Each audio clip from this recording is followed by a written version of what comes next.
Shut the fuck up. You're a fucking cunt. Alright, so as you guys saw from the title card, we're doing something a bit different for today's video. Instead, I'm going to be starting a new and inconsistent series called whatever this is, in which I ask the 800 plus people subscribed to this channel a music-based question, and the best ones get featured in the upcoming video. So for the first question, I decided to start off extremely basic and ask, what are your music hot takes? And the responses I got, while little in number, were massive in retardation. But since you guys are the reason I have a video for today, I have no choice but to respond.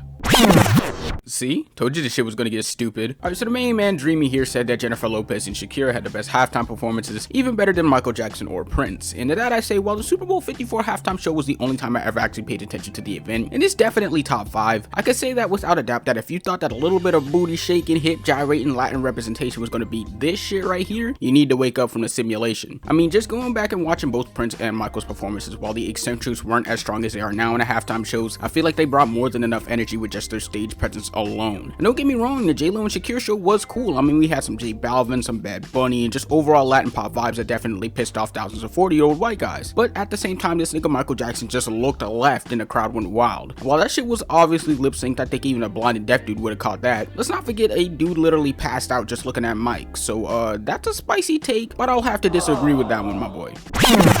Next up on the list is fellow shub Bazooka Shack saying, I can't stand Queen, though I do like them from a technical / musical theater view. Aside from the song We Will Rock You, I just don't enjoy them. Oh, and he also prefers the man with a symbol as his name over Mr. Pepsi commercial, so there's that. But in terms of the Queen thing, I can only really name 2 songs from them off the top of my head, and that's We Will Rock You and Bohemian Rhapsody. And I hate both of those songs equally because they've been completely ruined by quirky millennials. And I know they probably have some more stuff out there that's really good, but I just need to get over this very, very, very small hill called annoying and generic before I could listen to their discography. As for the Prince and MJ thing, yeah, I highly agree. I have a lot of love for Prince, although both artists have some timeless bangers under their belt, so the choices are definitely close. But if I really wanted to run through someone's discography, it would have to be Prince's before Michael's. Sorry, Mike. Overall, Mr. Bazooka, we are 2 for 2 on hot takes, and I think that settles us as being butt buddies now.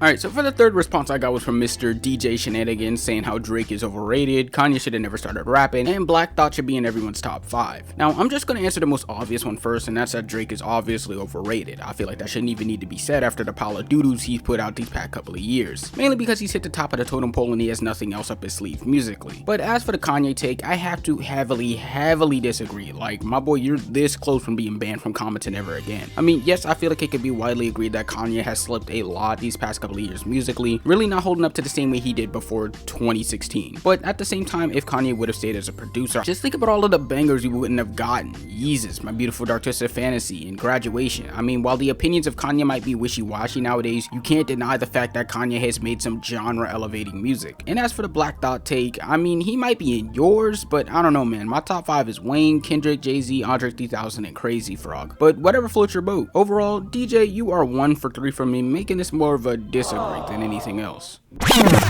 Hold on, guys, before I get into this one, let me put on my dick-eating glasses, because Mr. Cole Reuter had quite the take for me. Okay, so Cole says, Blady is the best artist of our generation. He has more hits than literally any other rapper, and they are all different. He is extremely versatile and can do everything, and his evolution as an artist is honest. Wow. No. And I'm not clarifying either, just no. Disagree heavily. And for the last take of this video comes straight from the keyboard of Mr. Meat14, who says the Dismemberment Plan is so slept on. They dropped the best albums in 1999 and 2001 and no one seems to care. Now, while I'm all for the confidence that Mr. Meat14 is showing with this statement, I am also at a loss because I need to sit down and listen to some of their discography. So give me a few hours and I'll be right back.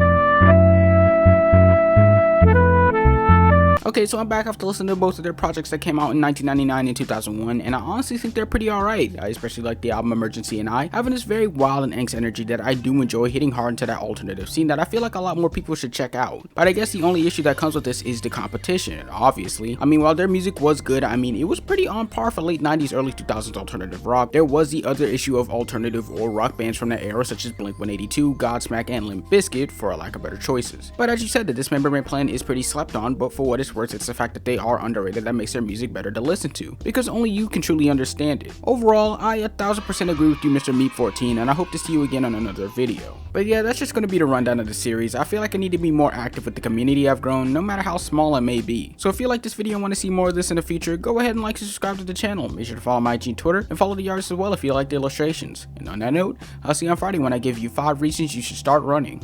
Peace. Nah, he said I'm done. I'll give you the lashes. Bring your black ass here. God damn. That's not even a sleepy. But he is marking him up. His skin is boiling.